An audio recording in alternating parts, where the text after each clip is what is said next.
I give now the floor to Julia Lьовочкіна from Ukraine. She is here. Dear colleagues, having invaded Ukraine, the Russian Federation has unleashed the largest war in Europe since World War II. I know, and my friend Saranda has told us a lot, and everyone who was there were other wars, but this one is the biggest one. We are all witness to a catastrophe on a planetary basis. Let's not underestimate, it's not a continental one, caused by Russian aggression against Ukraine. As a result, large-scale military attacks in almost all regions of Ukraine, a huge number of my fellow citizens are suffering.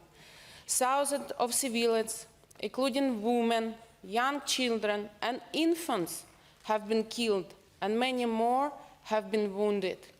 Ukraine is going through an unprecedented humanitarian catastrophe. Millions of Ukrainian citizens have been forced to become refugees and IDPs. The entire Ukrainian delegation and I fully support the decision to be taken today. The Russian Federation can no longer be a member of the Council of Europe. Every day of war takes lives of my compatriots, primarily civilians. Today, in our Women PASA meetings, we discussed many consequences, how we can help, what to be addressed, what actions is to be taken. We discussed many things, but not like this. Just an hour ago, I received a call from my friend who was in first trimester and lost her child because of the stress everyone is going through. It's just that she was too stressed, she's safe, she's in safe condition, but she's too stressed and she lost her child.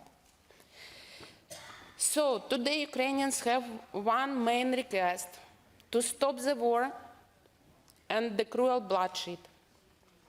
An immediate ceasefire based on a proper negotiations is of vital need. President Volodymyr Zelensky has repeatedly stated that he is ready for that in order to stop killings and destructions. There is an online format of negotiations which gives a little hope.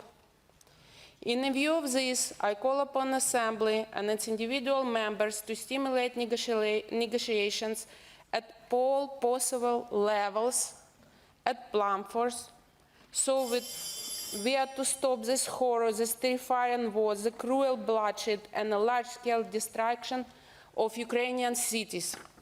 In addition, I urge Assembly to call on international community and Council of Europe member states to provide assistance to Ukraine. We need both immediate aid, everything possible, as well as long-term post-war assistance to overcome the consequences of destruction and humanitarian disaster.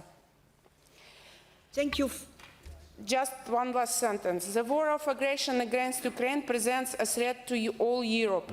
And now it is self-evident that we need a new European security architecture. It is time to embark upon a discussion on its format and possible modalities. Thank you. Thank you very much.